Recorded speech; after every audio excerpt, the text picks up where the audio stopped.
Jésus, Jésus m'a sauvé. J'ai bien partout. Et j'ai bien Jésus, Jésus, là-bas, il est glorieux. Il me plaît de passer. Il me tient. Je l'aime. Il me tient la main. Je l'aime.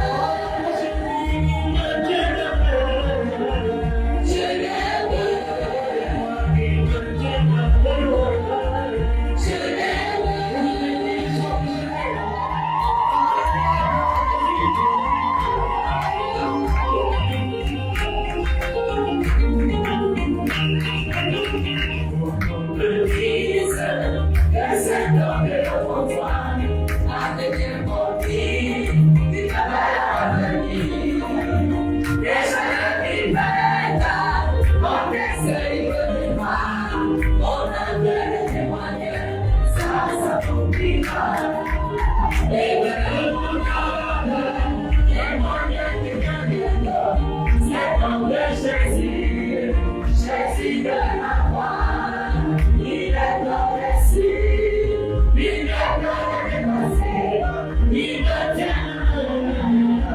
Je l'aime, je l'aime, il me tient. Je l'aime, merci pour le combat.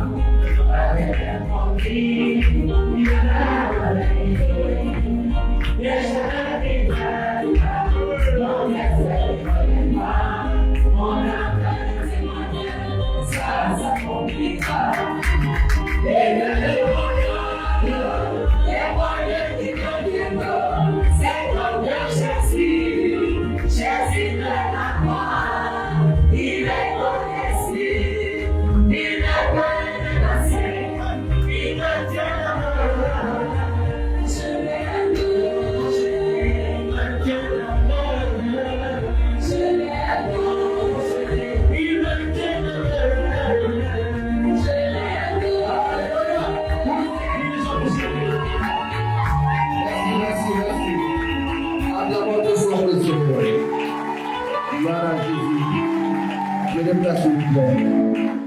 Merci. Un frère va prier, va mettre les troubles de partage entre la main du Seigneur. Écoutons la prière d'un frère bien-aimé. Quelqu'un peut rendre grâce au Seigneur et remettre les temps de partage entre la main du Seigneur. Seigneur notre Dieu, notre Père, comme nous disons, nous te bénissons d'avoir permis Nous te bénissons, Seigneur Jésus, d'avoir permis que chacun de nous soit encore en ce lieu, afin d'écouter ta parole. Car, Seigneur Dieu, tu as déclaré dans tes saintes écritures que l'homme ne vivra pas seulement de pain, mais de toutes paroles qui sortent de la bouche de Dieu. C'est pourquoi, ô Seigneur, viens encore au lieu de gloire, disposer nos cœurs, afin de recevoir, Seigneur Dieu, ta sémence, qui est l'écoute de ta parole. Seigneur notre Dieu, tu as dit que c'est poussé par l'Esprit que les hommes ont parlé de ta part. C'est pourquoi, ce matin, viens encore te servir de ton serviteur, comme tu l'as fait dans les âges passés, afin que Dieu de gloire, Seigneur, nous soyons éclairés. Car tu as dit, c'est la révélation de ta parole qui est claire et qui donne de l'intelligence aux simples. Sois au milieu de nous, en ton sein nous avons prié. Amen.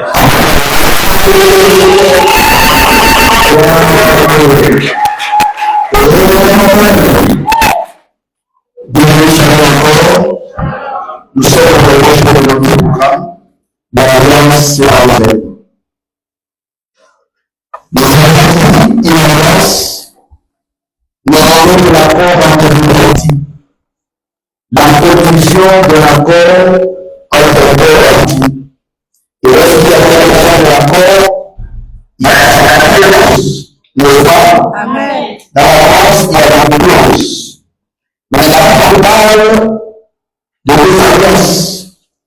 L'alliance qui est bâtissée avec Israël. Dans les œuvres et l'alliance qui est encore en vigueur. Dans Galates chapitre 4, à partir du verset 23, Oui. À partir du verset 23e. Mais celui de l'esclave naquit selon la chair. Si je ne me trompe pas. Après l'adolescence. Verset 24. Ces choses sont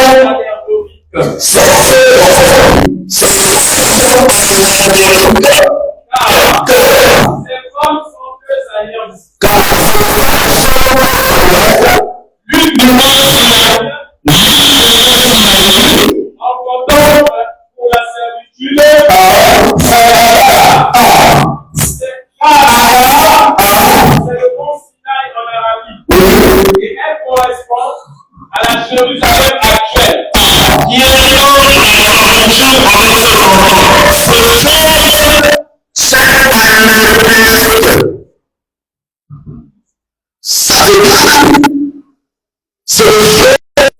et la raison, la pensée ne peut pas sonder et expliquer.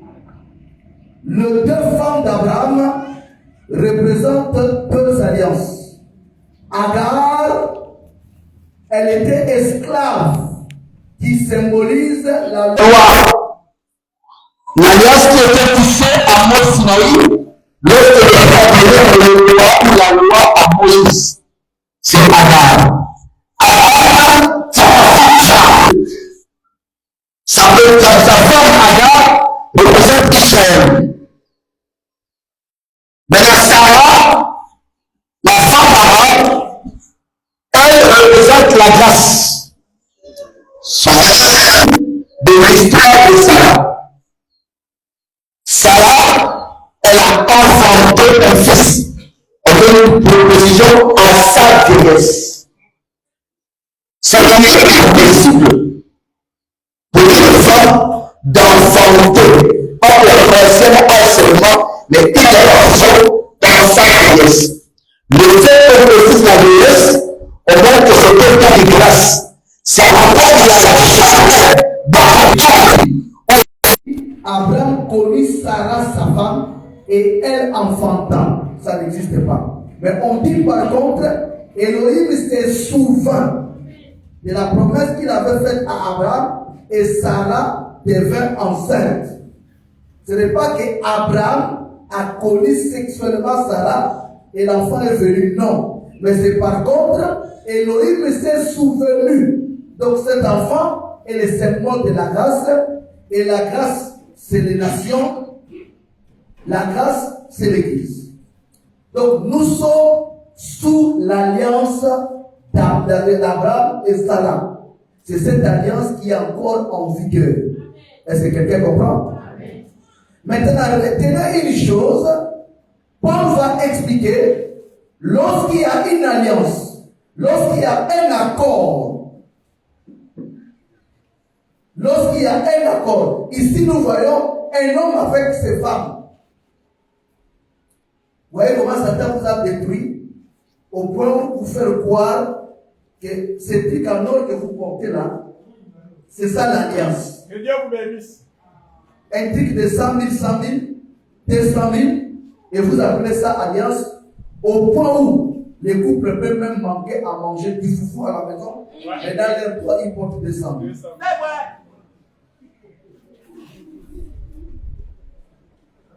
Il n'y a rien à manger, mais le mari a 100 000, la femme aussi a 100 000. 200 000. Amen. Mais tellement la chose a de la valeur, l'être humain est arrivé au niveau de considérer ça comme alliance. L'alliance, ce n'est pas l'anneau. L'alliance, c'est une autre chose. Les deux femmes d'Abraham représentent deux alliances. Nous sommes sous l'alliance de la grâce. Et lorsque l'alliance est tissée, il y a des accords à respecter. Maintenant, dans l'alliance de Sarah, après avoir présenté les clauses de l'alliance, on dit souvent, Dieu dit, toute alliance est toujours inaugurée par le sang. Est-ce que quelqu'un comprend? La première alliance était inaugurée par le sang, au point où j'ai dit hier, Moïse a fait l'aspersion combien de fois? 7 fois.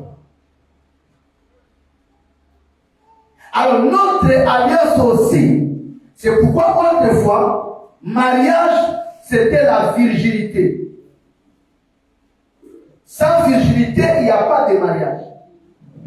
Parce que pour que le mariage soit inauguré, il faut que la femme saigne.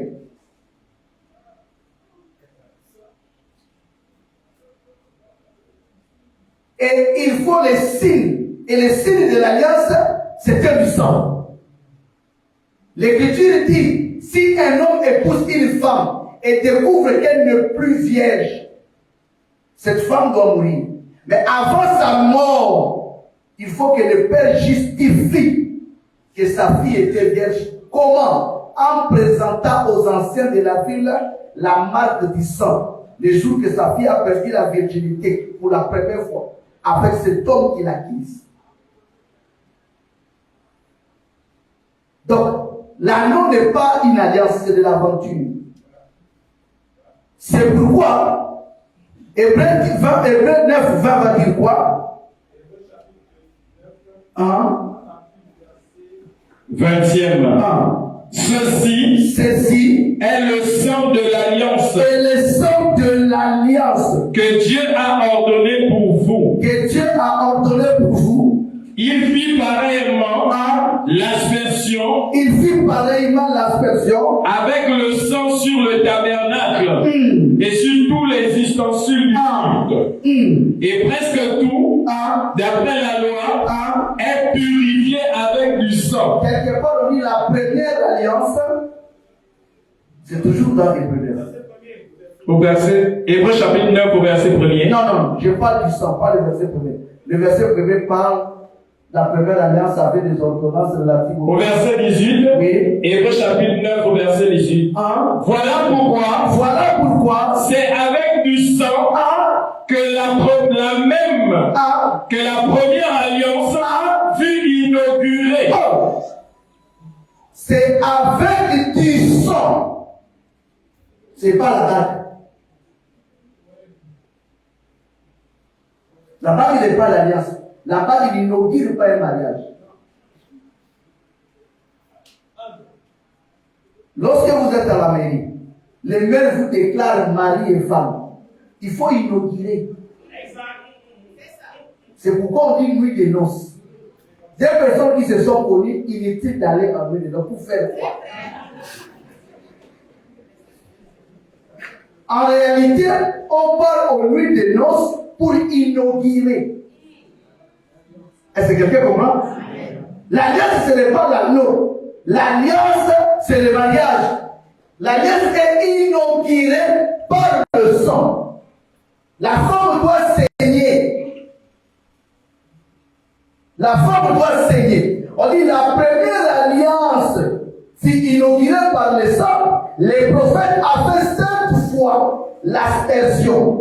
Et l'alliance actuelle fut inaugurée par le sang de Jésus-Christ. Est-ce que quelqu'un comprend? Maintenant, si l'alliance en vigueur fut inaugurée par le sang à Golgotha, ça veut dire entrons dans les clauses de l'alliance pour voir si nous avions violé. L'alliance se renouvelle lorsque l'homme constate qu'il ne respecte pas sa part du contrat. Je vous donne un exemple très simple qui n'a rien à voir avec le prophétique. Laban dit à Jacob, tu as 4 femmes. Je crains que tu puisses faire souffrir mes filles en ajoutant encore d'autres femmes. Faisons l'alliance devant ton Dieu. Jure devant Dieu que tu n'auras plus une autre femme en dehors de mes filles. Jacob a donné sa parole d'honneur. C'est pourquoi jusqu'à la mort, Jacob n'a pas ajouté une autre femme.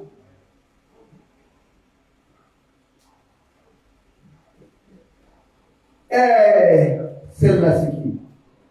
Sa femme qui était morte. Rachel, elle est partie. Jacob n'a pas remplacé. Léa est morte avant Jacob. Jacob dit, j'ai enterré Léa à Macpéla. Elle n'a plus Léa, il n'a plus Léa, il n'a plus Rachel. Il a que Bila et Silpa. Ce sont ses servantes, ses concubines. Il avait besoin d'une femme. Pourquoi il n'a pas pris une autre femme? Parce qu'il avait donné sa parole d'honneur. Dans l'alliance, il y a des clauses. Dieu respecte toujours sa parole. C'est l'homme qui déçoit Dieu. Et laisse-moi vous dire, pour vous booster, je suis le premier à avoir décidé Dieu. C'est pour vous booster, pour que vous réalisez, aucun être humain est fidèle à Dieu.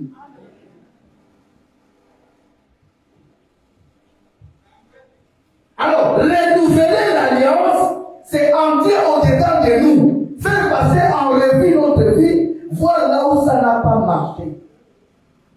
Il y a possibilité de remettre tout en place, revoir l'alliance et marcher en nouveauté de vie avec le Seigneur.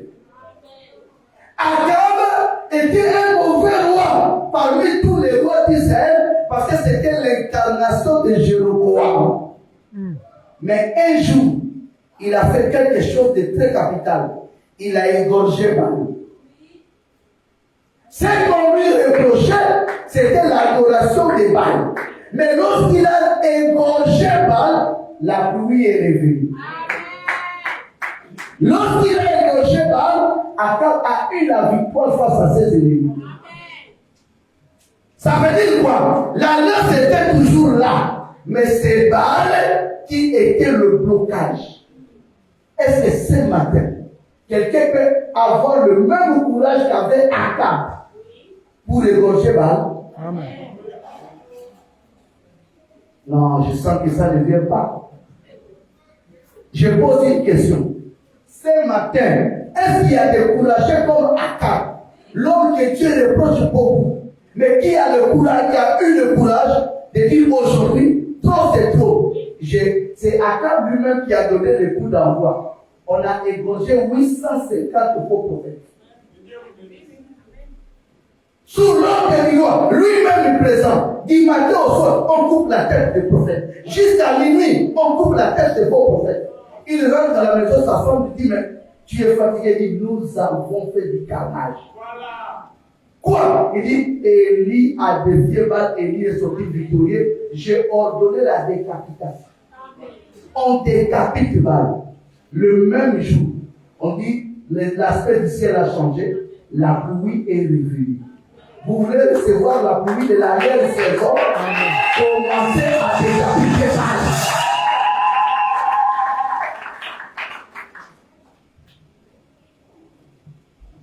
Dans l'alliance d'Abraham, avec Sarah, Dieu va dire à Abraham une chose.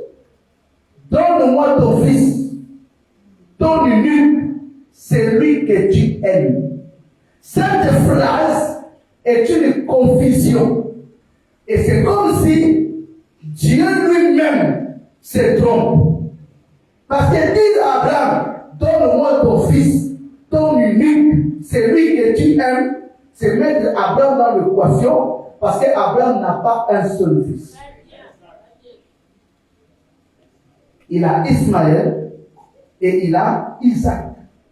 Mais Dieu va partir plus loin en précisant, je ne parle pas d'Ismaël, mais je parle de Isaac. C'est Dieu lui-même qui a précisé Isaac.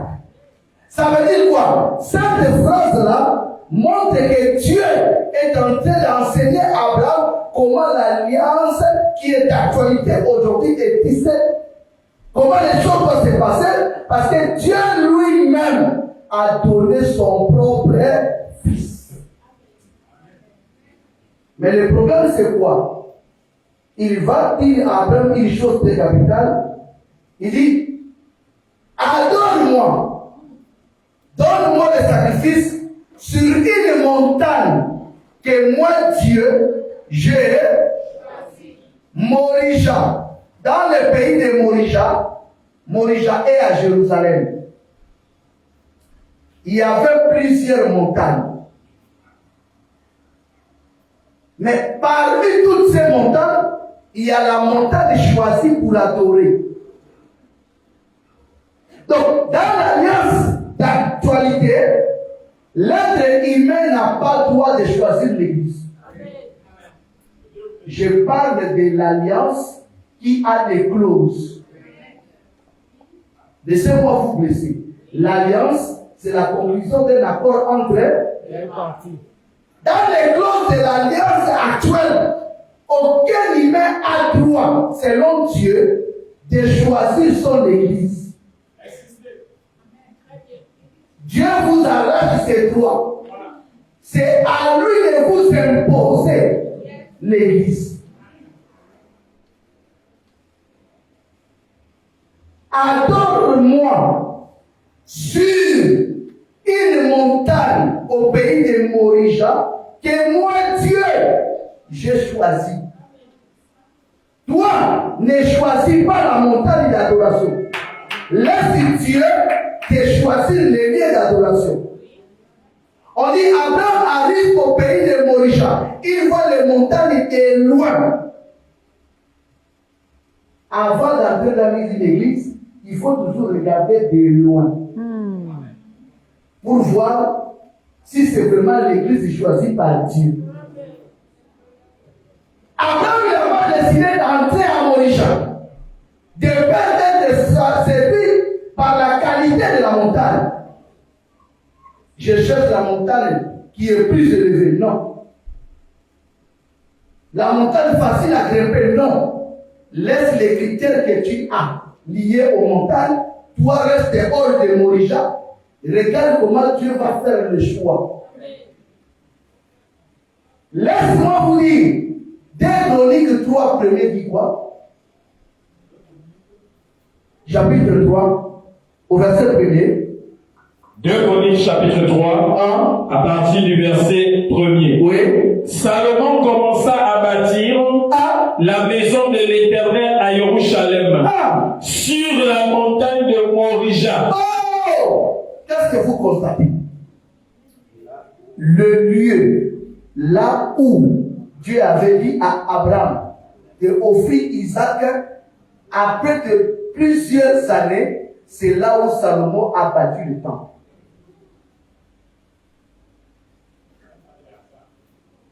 Ce n'est pas un fruit du hasard. Donc lorsqu'il avait dit, laisse-moi choisir la montagne, c'est parce que Dieu voyait loin que c'est sur cette montagne que le temple sera bâti, construit. Et aujourd'hui, sur cette même montagne, c'est là où l'église est posée. Les éléments pour reconnaître la montagne, frère, nous avons les bois. Quelqu'un dira, mais dans toutes ces montagnes de Morija, il y avait un bois. Non, ce n'est pas les bois qu'on trouve à Morija. C'est les bois que Isaac a transportés. Votre problème, vous aimez trop remplacer. Dans la fausse église, la force principale, c'est la force de remplacement. La tour de Babel, sa force numéro 1, c'est remplacement. On dit, ils ont construit la tour en remplaçant la pierre. Par quoi? Oui. Ils ont construit la tour en remplaçant le ciment. Par quoi?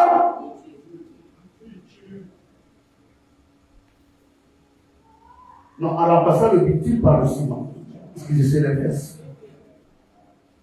Donc, il y a une matière première, la pierre, mais qui était remplacée par des briques. Morija a plusieurs montagnes et toutes les montagnes de Morija ont du bois.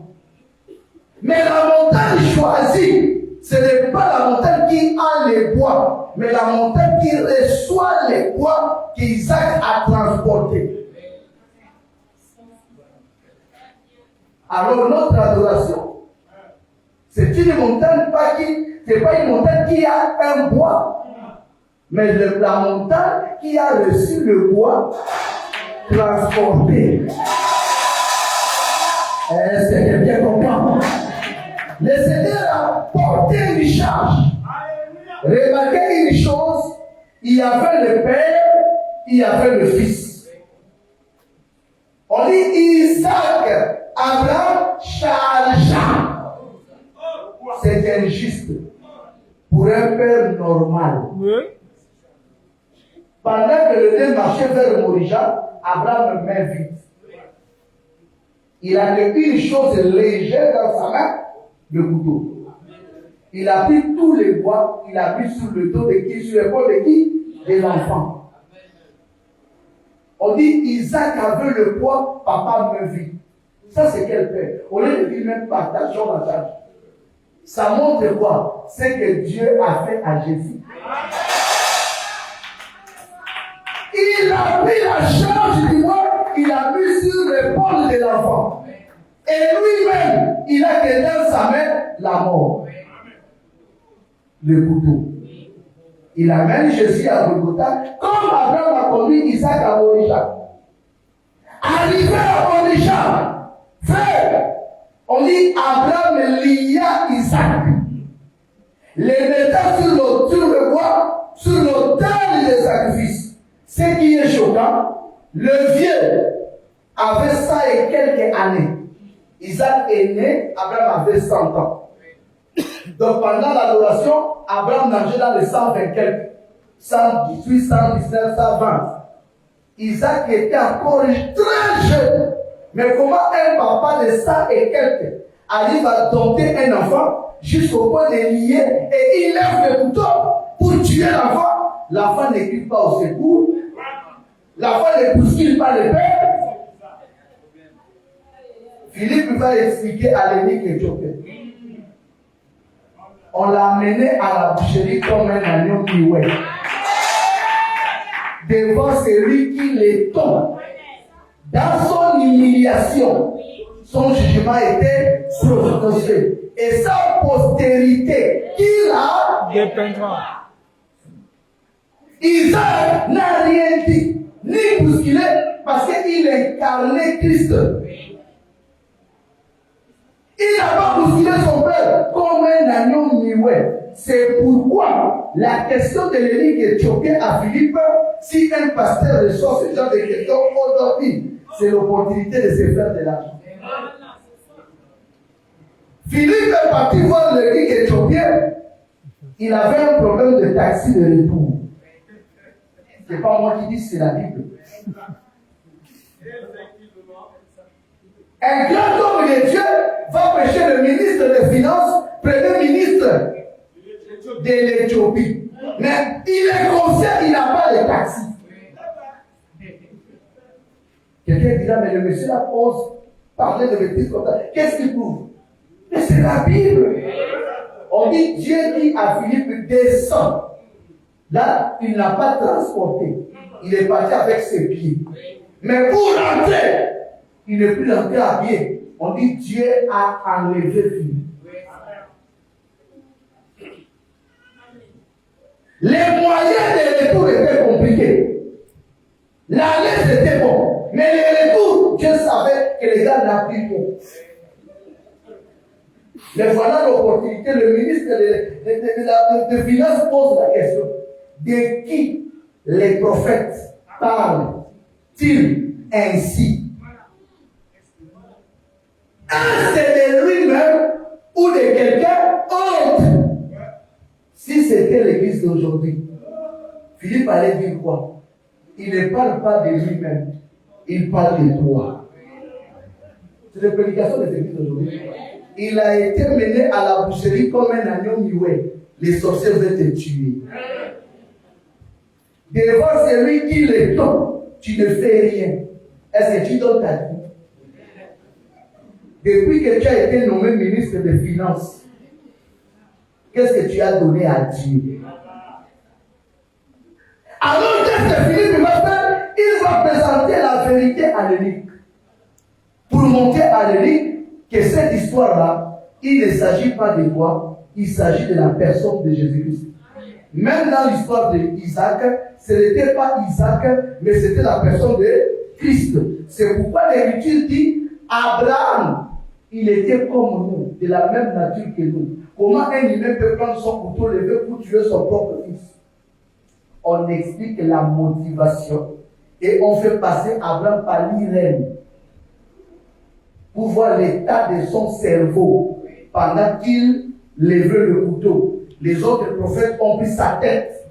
Ils ont fait passer par des machines de Dieu jusqu'à ce que Paul a compris que la motivation d'Abraham, on dit qu'il voyait la résurrection. Amen, amen. Alors, en voyant la résurrection en Isaac, cela fait de Isaac Jésus.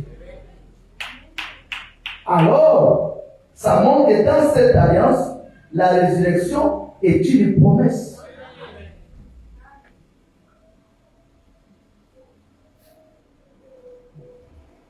Les problèmes que nous avons, c'est quoi? Les gens ne viennent pas à l'église à cause des promesses de Dieu. Je l'ai dit à plusieurs reprises. J'ai dit, même Dieu, sa parole est une marchandise.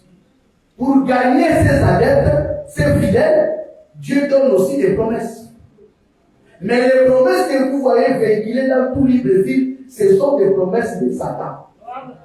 Venez, vous aurez le mariage, c'est Satan. Venez, vous aurez le visa, c'est Satan. Jésus n'a rien à voir avec le visa. Compose bien ton dossier.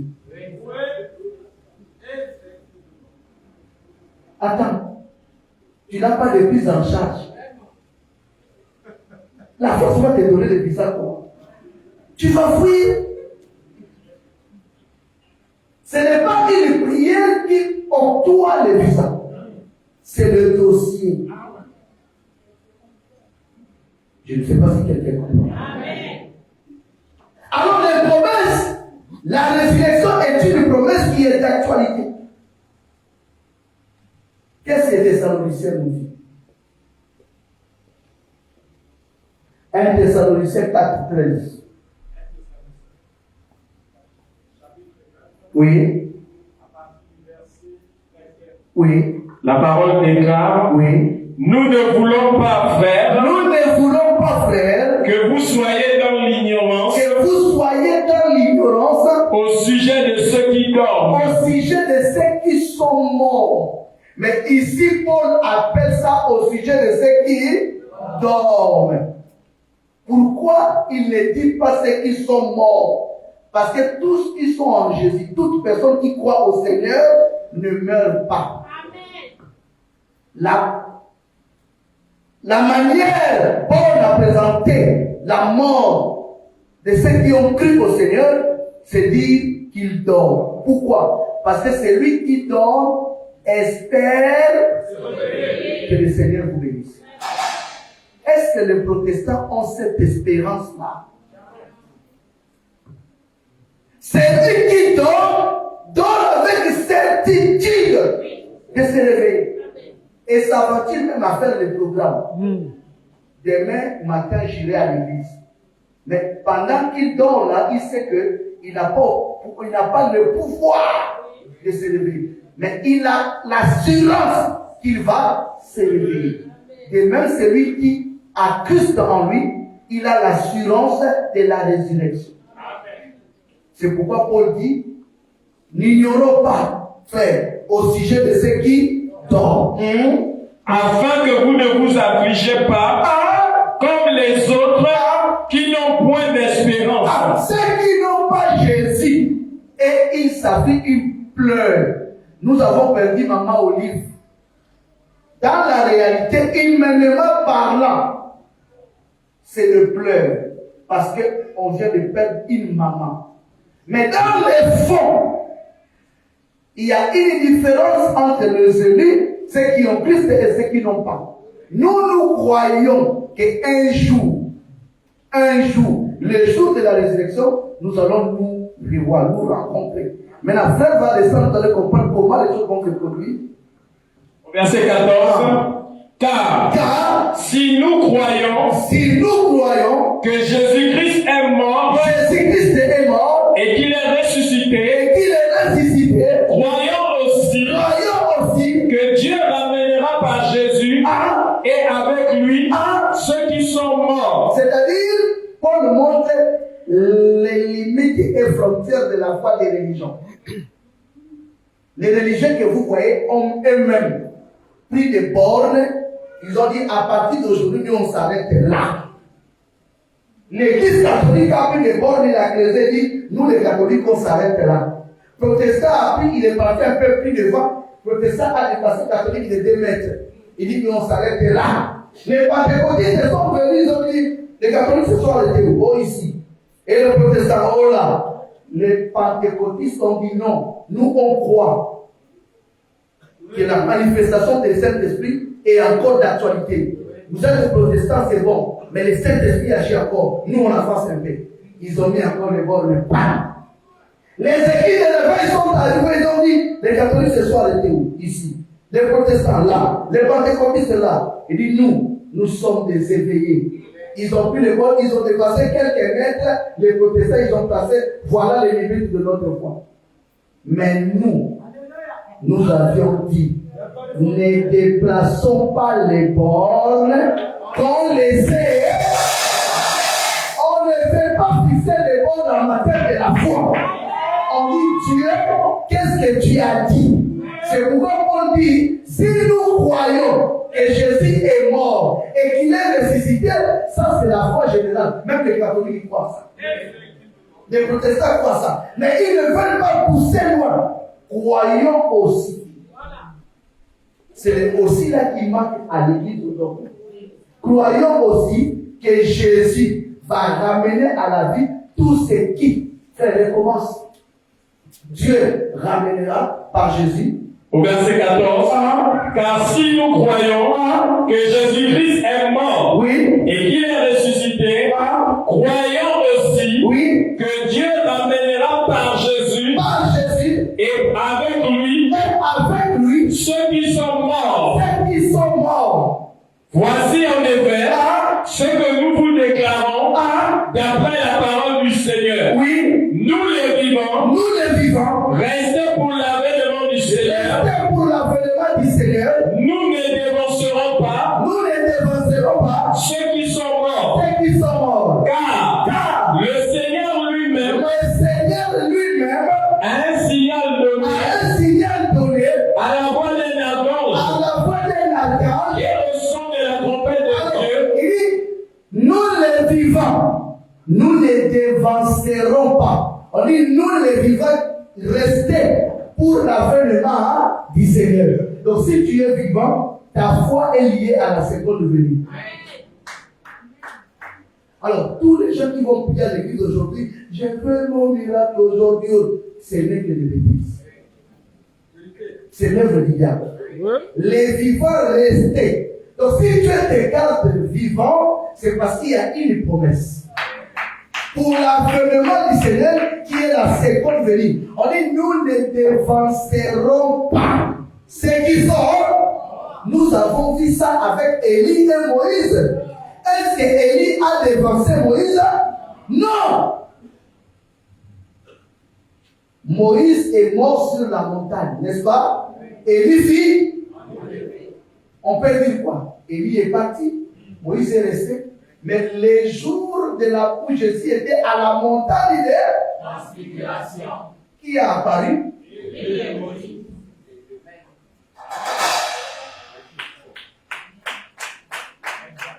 Je ne sais pas si quelqu'un comprend. Moïse devait dire à Dieu, il est parti, moi tu vas laisser ici. Je partirai là. Non, nous ne dévancerons pas. Car le Seigneur lui-même a un signal donné à la fois d'un archange. Les morts en Christ ressusciteront premièrement. Ça veut dire quoi? Tout le monde va ressusciter. Si la résurrection est une consolation pour toi, laisse-moi te consoler, tu vas ressusciter. Mais il y a deux résurrections. Il y a la résurrection générale. Il ne faut pas être dans le lot général. On cite les noms. Il y a une liste, on appelle. Frère Wallis, Inter, après on dit, mais là tout le monde venait. Quand on dit tout le monde là, c'est pas bon. Si quelqu'un sort, il a une liste. Il appelle. Tu vois un moment, l'autre sort, il regarde. Bon, venez tout le monde. Peut-être qu'on veut dire, bon, c'est bon, On est fatigué. Oui, c'est la mauvaise nouvelle. La résurrection générale, Dieu n'aime pas ça. C'est pourquoi Jésus avait menacé Marie et Marthe. Marie dit à Jésus, je sais que mon frère va ressusciter à la résurrection générale. Là où Mobutu va ressusciter. Hitler va ressusciter. Jésus dit, je suis là. Ça veut dire qu'il y a deux types de résurrection. Il y a la première résurrection et la résurrection générale. Les morts en Christ. Ça, c'est la première résurrection. Ça concerne que les morts en Christ. Pas ceux qui ont l'inscription que ton âme repose en paix. Pas eux. On peut écrire le livre, tu ne vas pas ressusciter. Ce n'est pas le livre qui influence Jésus. Ouais.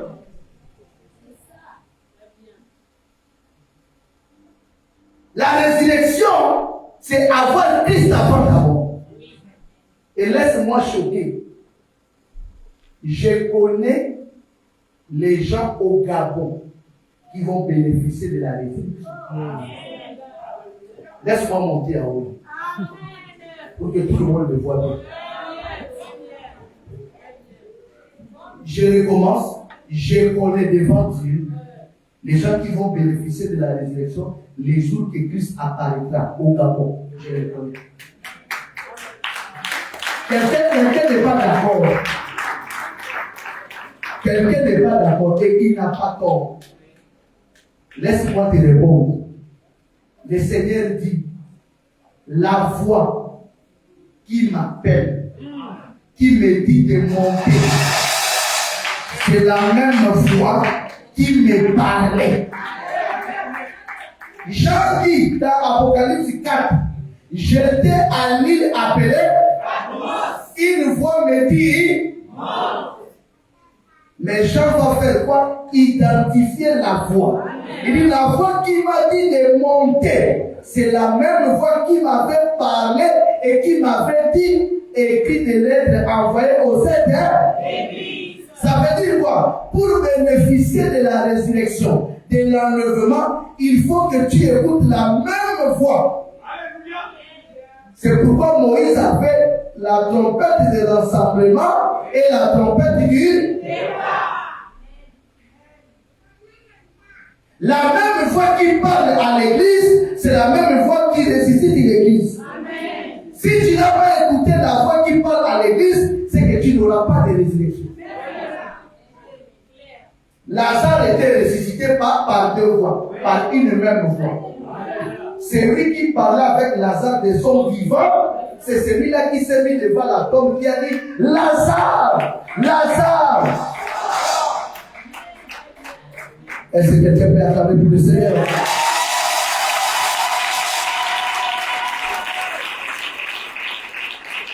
Si tu es là sur l'église, on prêche des bêtises, tu ne vas pas ressusciter.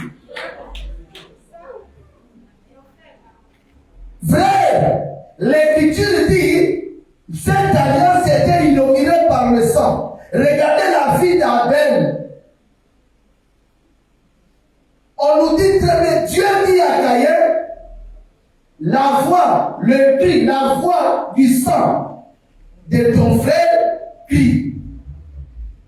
Un homme intelligent, c'est tous les hommes intellectuels, ils vont raisonner, ils disent bon, Abel est mort. Dieu n'a jamais dit à Caïn, moi Dieu je vis pendant que tu tues Abel. Il n'a pas dit ça. Dieu est omniscient, omniprésent, omnipotent. Il n'a jamais dit à Abel, Abel, pendant que tu tuais Caïn, j'avais vu. Non. Il a dit la voix. C'est Abel lui-même, plutôt Abel lui-même qui a dit à Dieu, Caïn m'a tué. Mais on pose la question, posons-nous cette question, mais Abel était mort. Abel n'était pas à l'agonie. Non. Abel était mort. Mais comment il a dit à Dieu Caïn m'a tué? Parce que Abel représentait Christ dans l'alliance. Et dans cette alliance, on dit quoi qu'est mort, il parlait encore. Ça veut dire quoi? Celui qui a Christ, il voit, on peut dire qu'il est mort, mais devant Dieu, il vit encore. Est-ce que quelqu'un comprend? Dans cette alliance, nous voyons ce que Dieu a caché comme promesse. Quoi que mort, Abel parlait. Le fait d'avoir Christ, la mort n'a aucun pouvoir sur nous. C'est pourquoi vous avez remarqué une chose. En Égypte, lorsque l'ange de la mort planait la nuit, l'ange de la mort était comme un robot de TikTok, comme un robot de WhatsApp. Ils ont un nom, on l'appelle quoi? Ah voilà, les algorithmes disent comme ça. C'est-à-dire, derrière TikTok, derrière WhatsApp, ce n'est pas seulement des images, c'est des robots. Et ils ont qu'un programme. S'il y a violence, on a mis là-bas le mot violence, il faut bloquer. Dès qu'il y a violence, il bloque. Il bloque d'abord par précaution. Toi, il faut lui dire maintenant, non, il n'y avait pas de violence, il ouvre. Ce n'est pas un humain qui réfléchit, c'est un programme. L'ange de la mort était programmé. Mais dans son programme, on a exclu la circoncision. On l'a dit, va en Égypte. Cette nuit, tue tous les premiers-nés du pays de l'Égypte. On ne tient pas compte de la nationalité. Égyptien, Israélite, l'ange de la mort ne connaît pas. Mais on lui donne une précision. Toute maison qui aura la marque du sang, la maison est épargnée. Dès que l'ange de la mort plane la nuit en Égypte, il tue dans toutes les maisons, il tue le premier-né. Jusqu'à chez Pharaon. Mais les maisons qui avaient la marque du sang au linteau, ces maisons étaient épargnées. Même si tu as la circoncision dans ta peau, mais si tu n'as pas la marque du sang, tu mourras. Frère, Dieu respecte son alliance. Il a dit, mettez du sang au linteau de la maison. Dans cette alliance, il y a l'alliance du sang. L'alliance était inaugurée par le sang. Ça veut dire, le sang nous couvre. Et le fait que le sang de Jésus nous couvre, laisse-moi dire à quelqu'un, le sang ne nous couvre pas parce que nous avions acheté du sang. Mais le sang nous couvre parce qu'un agneau a été immolé. Le sang peut te couvrir. Et tu continues à rester en Égypte. Vous n'avez pas compris. Jésus peut te protéger. Quand tu élèves la voix, tu dis au nom de Jésus, les sorciers ont peur. Mais la délivrance ne vient pas parce que tu as du sang. Ne vient pas parce que tu invoques le sang. La délivrance vient lorsque tu manges l'agneau.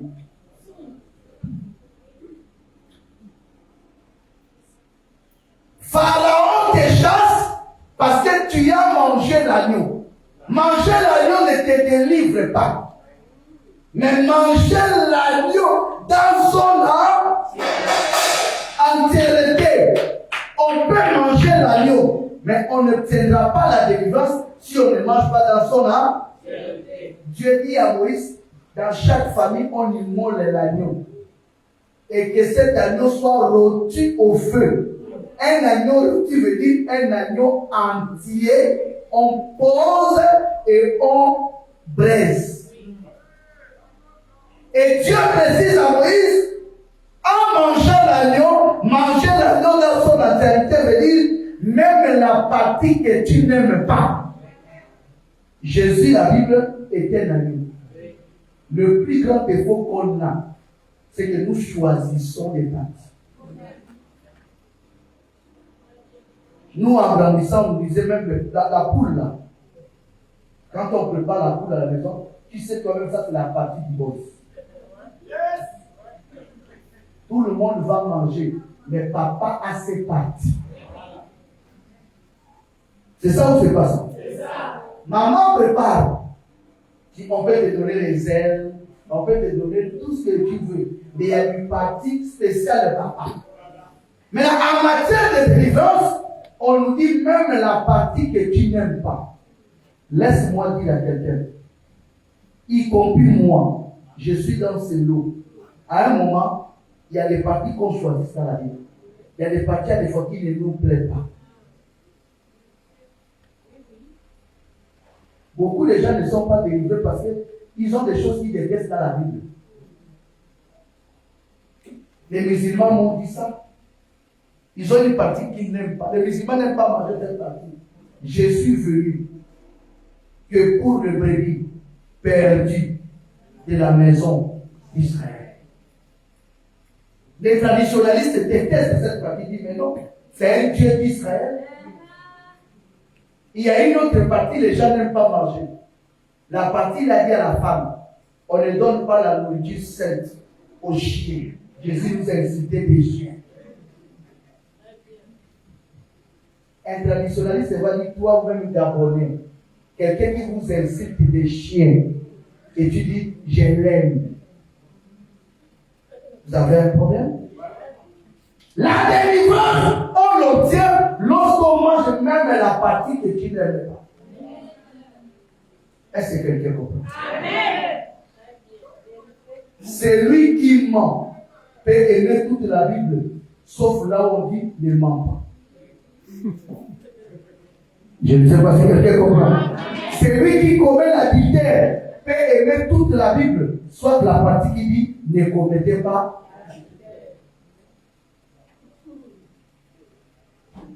Alors, ta délivrance dépend de manger la nuit.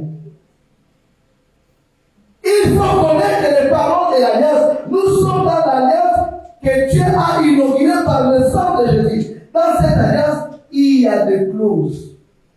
C'est pourquoi vous avez vu Rahab bénéficier de cette alliance, mais dans l'alliance du sang entre Rahab et le messager, il y avait des clauses. Rahab, pour que ta maison soit sauvée, prends le fil de qui veut dire couleur, hein? Qui représente quoi? Le sang. Les chrétiens des églises de réveil sont tombés par là. Et c'est par là où les saints sont sauvés. Nous n'avons pas de sang liquide de Jésus. Vous êtes forts, vous qui versez le sang partout. Je verse le sang au laiton. Même les laitons de l'air, mais ça c'est l'incrédulité. Moïse a dit, je verse le sang, je verse le sang. Ça va finir, c'est pas beaucoup. Dans les corps de l'être humain, il y a combien de litres? Jésus n'avait pas dit, il n'avait que 5. Maintenant, les 5, si nous tous on partait là tous les dimanches, on n'aura plus rien. Il y avait que 5 litres du sang. C'est pourquoi Rahab n'avait pas du sang pour mettre au linteau de sa fenêtre. Mais il avait un fil de...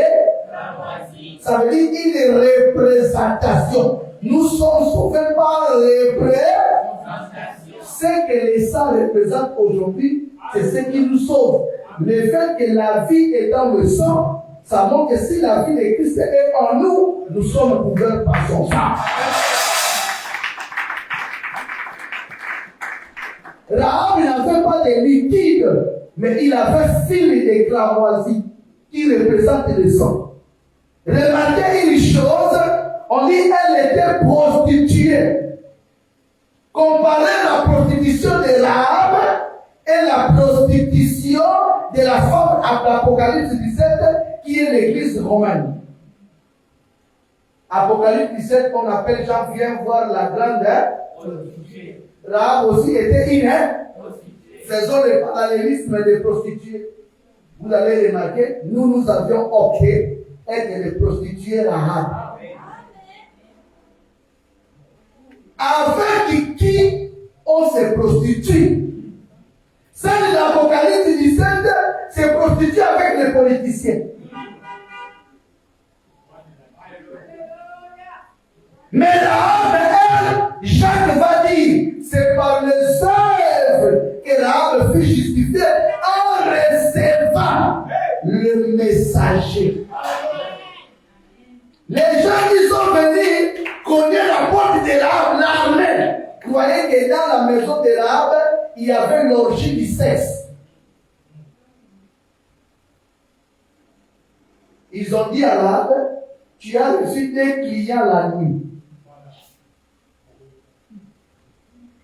Est-ce que quelqu'un comprend? Dans la tête de tout le monde, Rahab a reçu combien de clients? Des clients la nuit. Mais faites sortir ces clients, on veut voir leur carte d'identité parce qu'on les soupçonne être des espions. Alors, Rahab était prostituée. Tout le monde a vu qu'elle a reçu les clients, mais dans le fond, c'était le messager.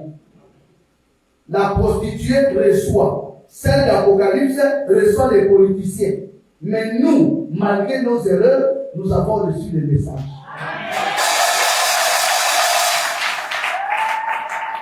Est-ce que quelqu'un peut acclamer pour lui maintenant? Écoutez, frère, écoutez ma soeur, écoutez l'église. Crions partout, Jésus nous a sauvés, il a versé le sang pour nous, nous sommes dans l'alliance. Laisse-moi vous dire une chose. Prêcher Jésus, aimer Golgotha, sans connaître le but de sa mort, vous êtes perdus. Parce que c'est dans Apocalypse 5 qu'on retrouve le sang de Golgotha. Frère, le sang avait disparu. C'est dans Apocalypse 5 que Jean dit, je vis un agneau immolé au milieu de 4 êtres. Immolé veut dire, il a dit du sang. Mais il y a une précision. On dit, l'agneau a été immolé en même pour. Les Français là, il faut chercher à comprendre. Cherche à comprendre ces Français. L'agneau a été immolé pour. Pour veut dire le but. Pour récupérer les livres, rompre les sceaux. Jésus lui-même, il sait, il est mort pour. Ça veut dire quoi? Il ne nous a pas laissé le sang pour que nous l'aspergions partout. Il a pris le sang, il est parti avec ça devant Dieu. Il a dit à Dieu, je vais échanger. Tu me remets la livre, moi je te donne mon sang, ma vie, et remets-moi les livres de la rédemption. Le sang, c'est un prix.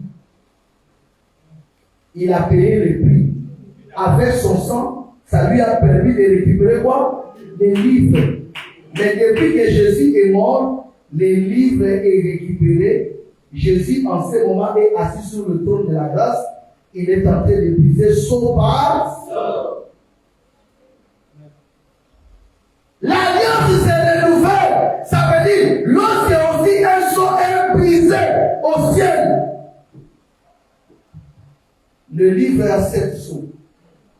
Jésus ouvre le premier sceau. Personne n'est au courant. Nous sommes au bar. Dans la boîte, il est en train de faire quoi? De danser. Je n'ai pas dit toi, j'ai dit nous. Dans une boîte, il est en train de faire quoi? De danser. Là-bas au ciel, le Seigneur ouvre quoi? Les sceaux. Sur la terre, personne n'est au courant. Un cheval sort. Les cavaliers montent. Il vient sur la terre. Faire du mal à la terre. Qu'est-ce que Dieu va faire? Il faut qu'un homme de la terre saisisse le mystère. Ça, c'est la procédure de Dieu. Si tu refuses, retourne dans le but. Dès que les hommes s'ouvrent au ciel, il faut qu'un homme sur la terre saisisse le mystère. Quand il saisit le mystère, il communique à ses semblables.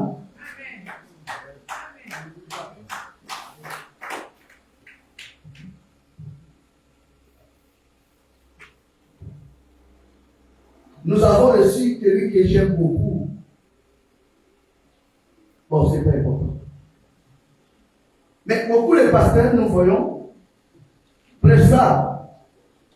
Les premiers sauts. Il y a un cheval blanc. C'est lui qui monte. On dit il est venu en vainqueur pour. Les pasteurs disent il est venu vaincre pour ton mariage. Il est venu vaincre pour ton travail. Alors le Messie là, c'était l'Antichrist. Celui qui est monté sur le cheval blanc, ce n'est pas Jésus. C'est son opposant, l'Antichrist. Mais pour que cet homme soit démasqué, il faut qu'un humain saisisse le mystère et dit à ses semblables, ce n'est pas le sauveur. Je ne sais pas si quelqu'un comprend. À l'ouverture du troisième saut, nous voyons un cheval de couleur noire. Les cavaliers montent, il a une balance dans sa main. Il vient faire quoi? Du commerce sur la terre.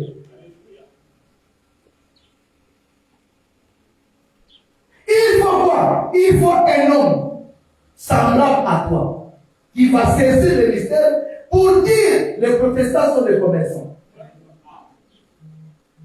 Il n'y a jamais eu un commerçant, une église qui a fait le commerce comme catholique. Le pape Léon X. C'est lui qui est même à la base de l'existence de l'église protestante. Luther était catholique, mais il n'a pas supporté le niveau du commerce du pape Léon X. Il vendait les intelligences. L'esprit de commerce à l'église, c'est le troisième saut. Une mesure du bleu à un guerrier. L'alliance c'est nouvelle, c'est maintenant lorsqu'on s'assoit, on examine notre marche, notre vie. On remarque ce que Dieu a dit sous l'alliance qui est d'actualité. Et là où nous avions violé, nous les humains. Jacob a dit à ses fils, il y a la famine partout dans le pays. Évitons qu'on meure. Descendez en Égypte, là-bas il y a du bleu. Frère, les prophètes savent là où se trouve la nourriture. Est-ce qu'on peut acclamer de fort possible?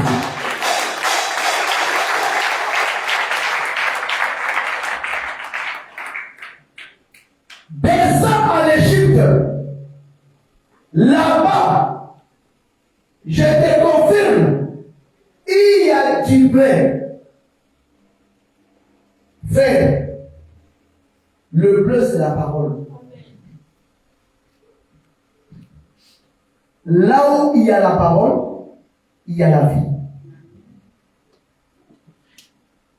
Tu as bien commencé avec Dieu.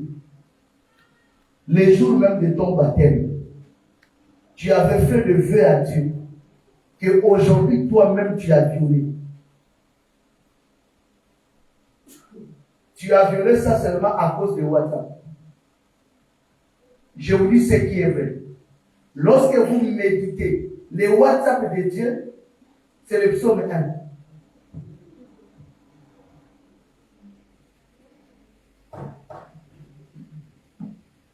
Heureux l'homme qui ne marche pas selon les conseils des pécheurs, qui ne s'arrête pas sur la voie des pécheurs, qui ne s'assied pas accompagné de mon cœur, mais qui trouve son plaisir dans la loi de l'Éternel et qui la médite jour et nuit. Il est comme un arbre planté près d'un courant d'eau qui donne son fruit à sa saison.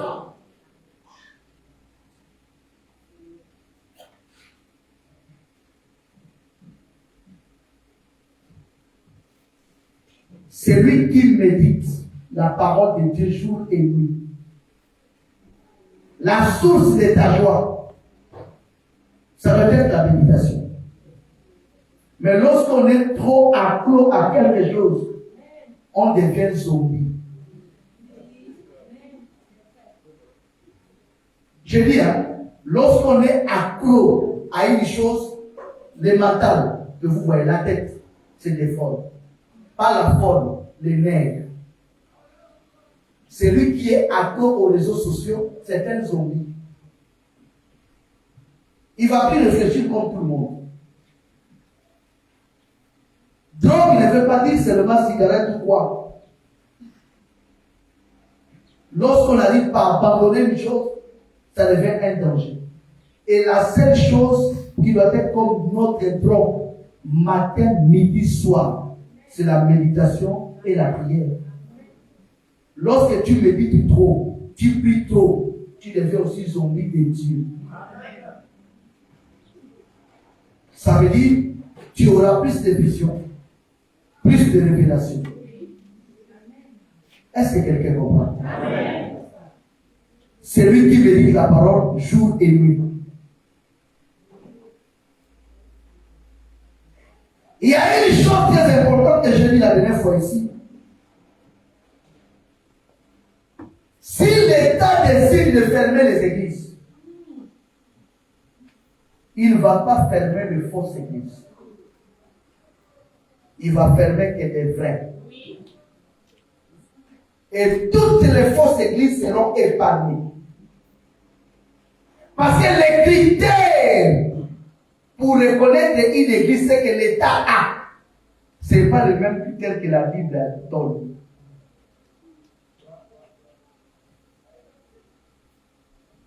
Remarquez une chose.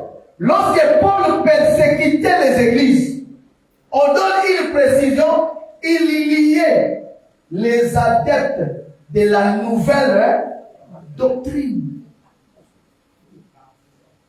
Les partisans, merci. Paul arrêtait que les partisans de la nouvelle, est-ce que la sainte doctrine a fait des problèmes avec l'État? Les souverains sacrificateurs a même proposé à Pierre de plaider auprès des Romains qu'on leur donne le récépissé. Seulement dans leur règlement d'ordre intérieur, il a proposé à Pierre, il dit, ne prêchez plus en ce nom. Je peux voir les Romains, ils vont vous faire un papier, vous allez prêcher, enlevez seulement Jésus dans ce que vous faites. Changez votre règlement d'ordre intérieur. Ne mettez plus les prophètes, mettez un président de l'église, un vice-président, trésorier, rapporteur. Organisez-vous de la manière que nous sommes organisés. On dit il a arrêté que les partisans de la nouvelle doctrine, ceux qui ont des ailes qui s'élèvent, qui commencent à combattre la fausseté, à dénoncer la fausseté, ils seront directement ciblés.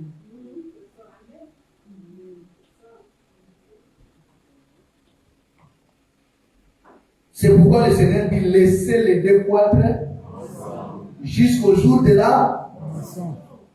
C'est le moissonneur qui va faire la différence. Et les moissonneurs, j'aime trop les moissonneurs, ils vont faire quoi? Ils vont livrer en gerbe. Au moment où je vous parle, lorsque vous avez le regard spirituel, vous allez constater que l'ivraie est en train de se lier en gerbe. Même l'État ne veut plus que les gens marchent à l'ordre dispersé. On dit, vous êtes une confession religieuse. Au lieu de devenir catholique, protestant, initiez-vous, parlez un seul, même langage, même voix. Confession religieuse. Vous êtes dans les associations à but non lucratif. Les gens qui sont dans l'association à but non lucratif vendent des huiles et gagnent plus que les boutiquiers. Et on les appelle associations à but non lucratif.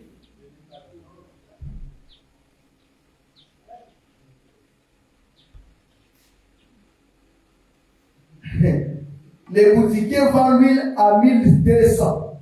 L'huile d'Hollande gagne à des fois 200 francs. L'huile d'olive à 1000 francs. Il gagne à des fois 100 et quelques francs. Les pasteurs avec cette huile, ils le vendent à 20 000.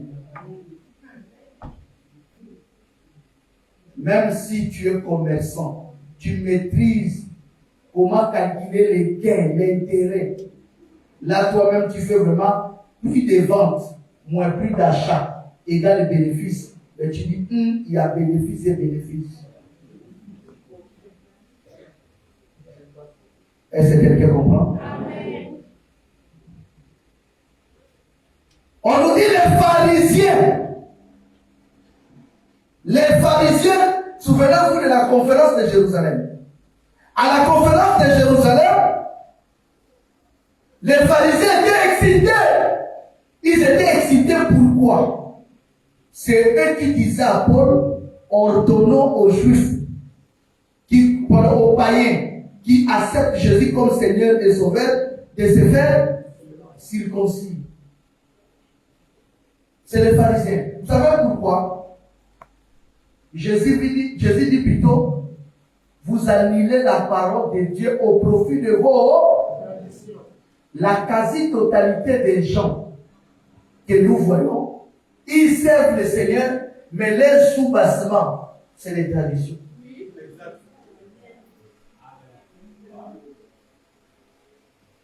Regardez une chose.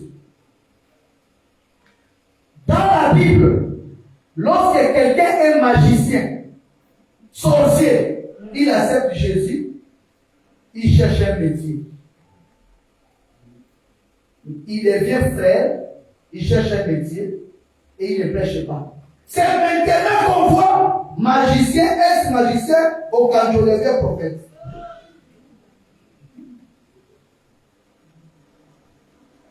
Simon le magicien, Elimas le magicien, et tous qui avaient brûlé leurs livres magiques sont devenus des frères. Le frère a été magicien, il a accepté Jésus. Mais des magiciens au prophète, il n'a pas changé. Il n'a pas changé. Il n'a pas changé. Aujourd'hui, les gens font ça. Remplacement. C'est-à-dire, avec la venue de la technologie, ton métier peut ne pas te donner du change. Il y a des métiers qui meurent aujourd'hui. Je ne sais pas si quelqu'un comprend. Quelqu'un qui travaillait aux cabines, allô. Parce que le téléphone portable, tout le monde ne l'avait pas encore. N'est-ce pas? Les frères que tout le monde sont allô à la maison. Cabine doit faire.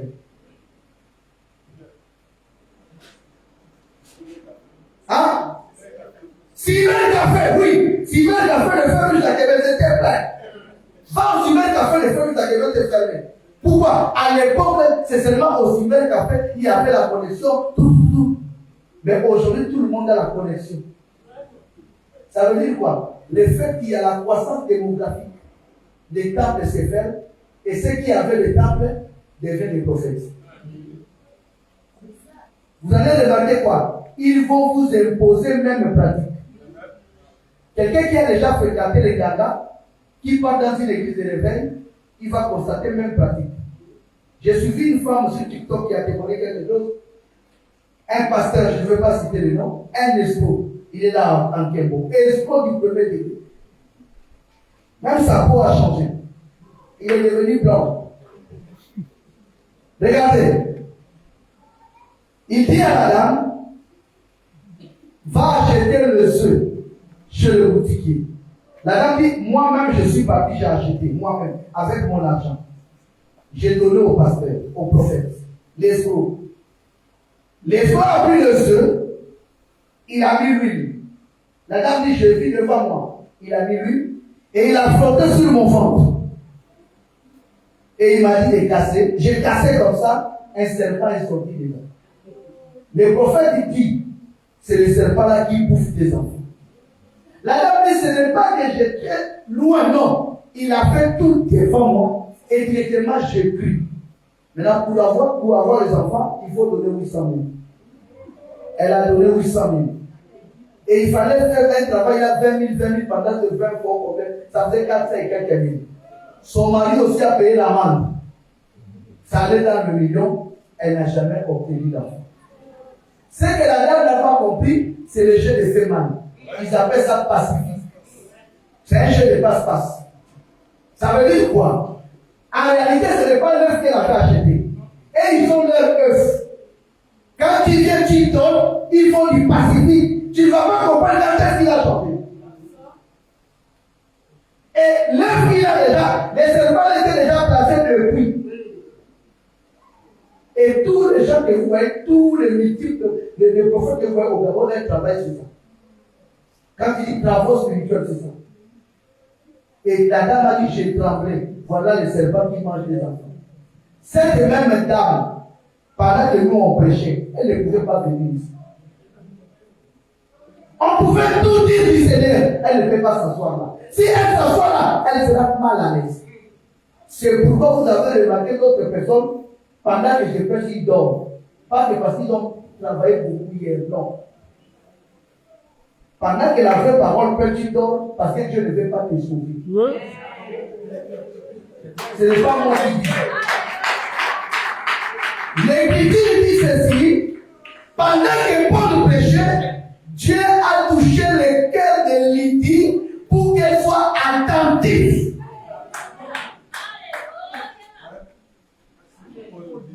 Pour écouter ce que Paul est. Si Dieu ne voulait pas que Lydie écoute, elle allait faire quoi?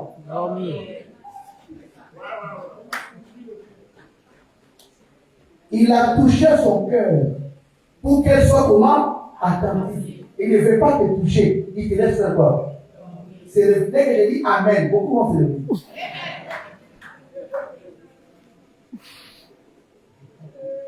Beaucoup vont se lever parce que Dieu ne le fait pas. La même personne, je dis la même personne, les frères sont là en train de prêcher partout tous les jours. Si elle vient là, elle ne va même pas supporter 30 minutes. Mais cette personne était escroquée. Et aujourd'hui, elle dit, je déteste les églises.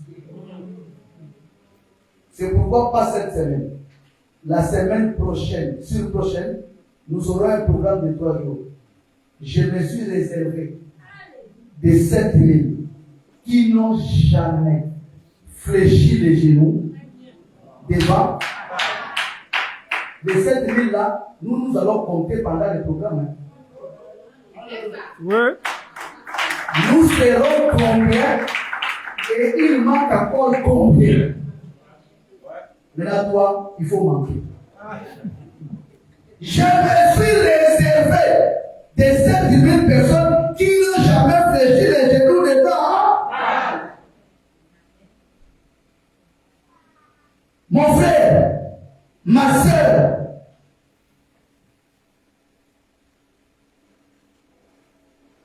on ne peut pas bâtir une foi sur des songes, sur des rêves. Moi, j'ai une vision pour mon frère. Je crois que j'étais différent. J'ai dit au frère, ouais, si tu n'es pas parti, je veux prier pour lui à la fin. Si je ne l'ai pas, je ne l'ai pas. Je ne peux pas l'appeler car je n'ai rien. Ça peut faire 20 ans de rester là. Et je veux lui dire ce que j'ai vu et pourquoi je peux pour lui. On ne peut pas baser une église sur des songes, des visions. La foi s'appuie sur la parole. Ce n'est pas parce que tu as vu que tu fais des conclusions. Paul, dans une ville qu'on appelait Troas, il a eu un songe. Dans le songe, il dit, un Macédonien m'a apparu et m'a dit, Paul, secours. Il a dit, nous, il demande le secours de Macédoine. On n'a pas dit une Macédonienne. Un Macé, donc c'est un homme. Un homme vient dans le songe de Paul, il dit, viens nous secourir. Pas viens nous prêcher, viens nous secourir. Quelqu'un qui demande le secours, c'est qu'ils sont menacés. Ils sont menacés par qui? Par une femme qui prêche.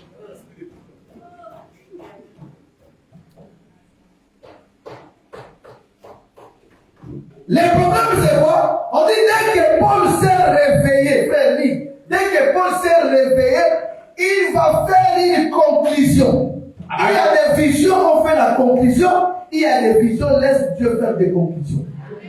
Acte chapitre 16, Écoutez. à partir du verset 9e. Ah, écoutez vous-même. C'est à la page 1114 pour ceux qui ont la Bible 8 secondes. Pendant la nuit, Pendant la nuit, Paul eut une vision. Un Macédonien lui apparut et lui fit cette prière. oui. Passe en Macédoine, Passe à Macédoine, secours-nous. secours-nous. Après cette vision Après cette vision de Paul, de Paul, nous cherchons aussitôt à nous rendre en Macédoine, concluant que le Seigneur nous appelait à y annoncer la bonne nouvelle. Est-ce que le Seigneur a dit à Paul va en Macédoine? C'est lui-même qui fait quoi? La conclusion. Donc, comme un Macédonien m'a dit c'est pour nous, peut-être c'est Dieu qui nous appelle à aller à Macédoine. Il y a des songes, des visions, qu'on peut faire la conclusion. Il y a d'autres, c'est Dieu seul qui fait la conclusion. La vision de Pierre, la conclusion de Pierre n'était pas la bonne.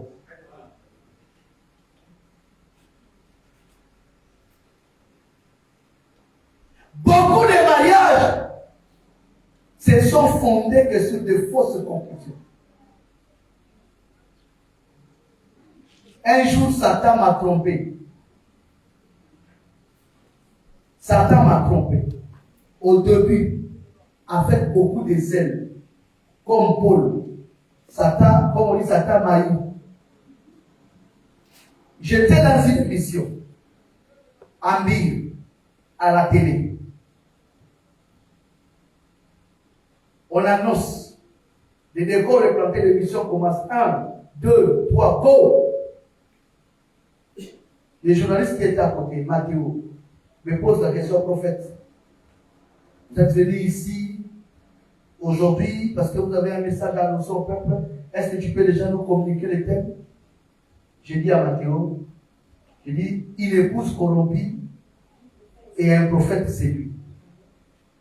En réalité, je parlais de l'histoire de Samuel qui était séduit par l'apparence d'un diable et puis de Jézabel. Donc j'ai donné ça comme thème, une épouse corrompue et un prophète séduit. Dès que j'ai fini un prophète séduit, il n'y avait personne au plateau en dehors de moi, Mathéo et Papa Bénédiction. Nous étions qu'à 3. Derrière la caméra, il n'y avait personne. C'est comme si une personne est entrée au studio et qui a pris la caméra de M. Kumba à l'époque, qui a donné, je ne sais pas, un coup, la caméra est tombée, la grosse là, la caméra s'est cassée en morceaux. Mathéo s'est levé en criant. Papa Bénédiction, comment on a prié, on l'a dit. Je suis sorti dehors, au 5e niveau, à la récite d'Awedje. Je regardais les bas, je disais au Seigneur, qu'est-ce que tu veux m'enseigner? L'émission s'arrêtait puisqu'il n'y avait qu'une caméra. En descendant de là, dès qu'on a décidé de ne plus continuer, en bas, nous avons pris la voiture de Papa Bénédiction. Il m'a dit, bon, alors au 8, on va prendre le carburant. En allant au 8, en mi-chemin, on a rencontré des dames. Les deux dames, ce n'était pas un taxi, c'était un clavier, il n'y avait pas la couleur du taxi. Les deux dames nous ont arrêtés. 1000 francs à la prison centrale.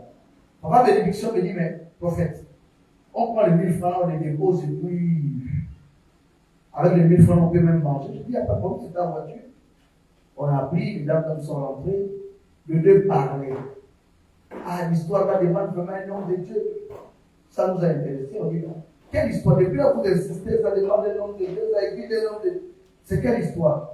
Oh non, on part en prison, voilà, ils nous ont raconté. Voilà la conclusion. Ah, donc si la caméra là s'est cassée, c'est que Dieu nous appelle aujourd'hui d'aller visiter les prisonniers.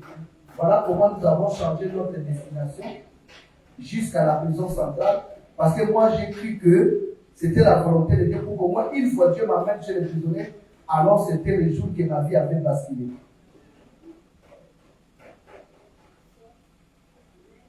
Ne faites pas de conclusions sur certaines choses. Ça peut apparaître être bien, mais ça peut être aussi ta mort ce jour-là.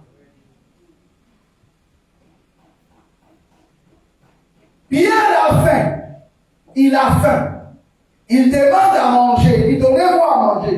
Le Seigneur dit à Pierre, bientôt c'est prêt.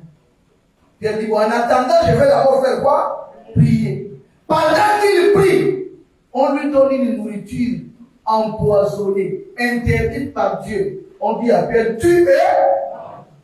Pendant 3 fois, Pierre dit, je n'ai jamais mangé quelque chose d'impur.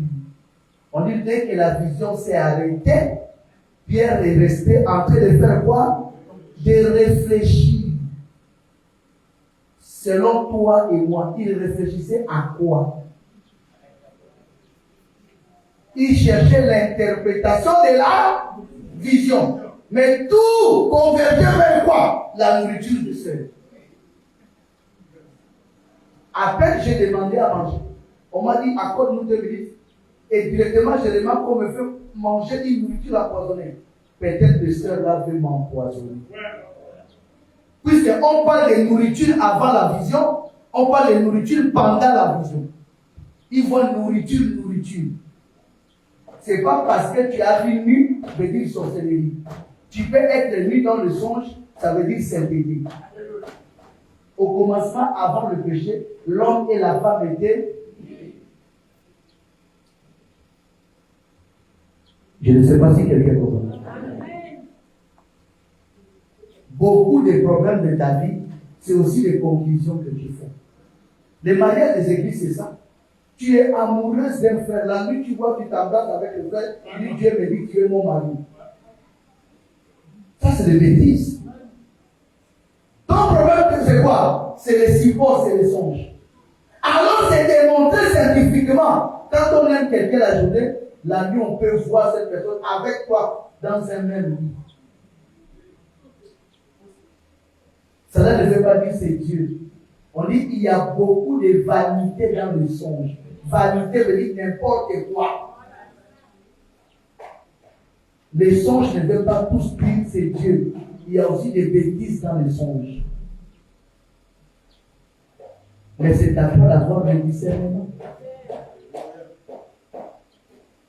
Là où tu es, tu vas t'élever, nous allons prier.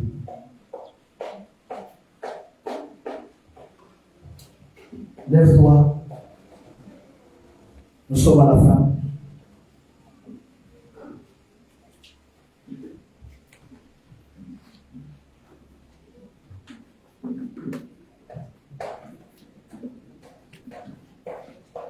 Paul et Silas sont arrivés à Césarée de Philippe. Je ne connais pas les jours, mais je crois que c'était un mardi. La Bible n'a pas donné les jours, mais j'insiste que c'était un mardi. La Bible dit, comme ce n'était pas les jours de sabbat, ils ont entendu jusqu'à samedi pour aller à l'église. Ça veut dire, à Macédoine, les Juifs se réunissaient le samedi. Mardi, tout le monde était au travail. L'église n'est pas un travail, c'est une vocation. Je voudrais que tu élèves la foi. On dit Paul est arrivé, mais il est resté dans la ville quelques jours en attendant le sabbat. Pourquoi il n'est pas parti à l'église le même jour? Parce que l'église était presque vide. Tout le monde était au travail. Tu vas élever la voix et prier pour ton travail. Le Dieu qui nous demande de prier, c'est le même Dieu qui nous dit de travailler. Ceux qui n'ont pas un travail stable, le travail est une prophétie. L'homme mangera à la sueur de son front. Il faut travailler. Ceux qui ont des masters, des dossiers déposés quelque part, nous allons tous prier. Ceux qui sont à la recherche de l'emploi, qui travaillent déjà, vous allez prier pour que Dieu sécurise votre emploi. J'ai vu une dame qui travaille quelque part, mais on l'a limogée. Elle m'a dit qu'elle va faire une crise. Sur son statut, c'était qu'elle pleure. Mais on ne l'a pas limogée en fait, elle s'est comportée mal pendant qu'elle avait le travail. Elle jouait avec quelque chose qui lui donnait 1 franc. Elle n'a pas sécurisé son travail. Si tu as un travail, sécurise le travail. Si tu es chômeur, dis à Dieu de te bénir. Élève la voix. Prions pour la prospérité de ce que nous avons. Prions au nom de Jésus.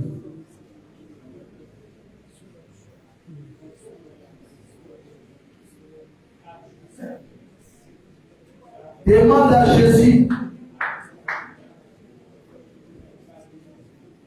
Tu es à la recherche de la stabilité.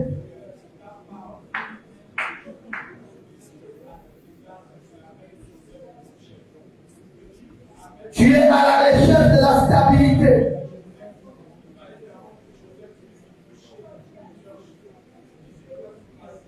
Tu es à la recherche de la stabilité.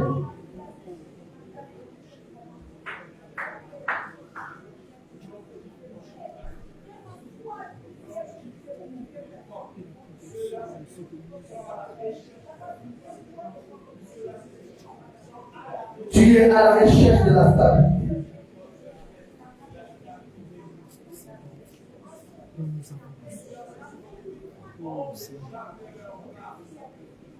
Ne faites pas des conclusions plus seulement.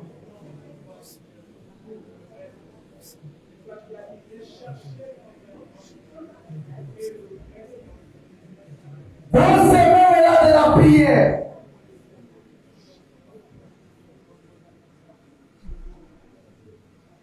nous allons prier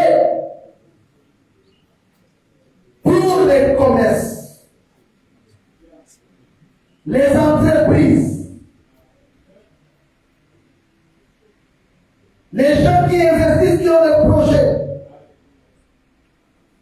Nous allons faire valoir les clauses de l'alliance.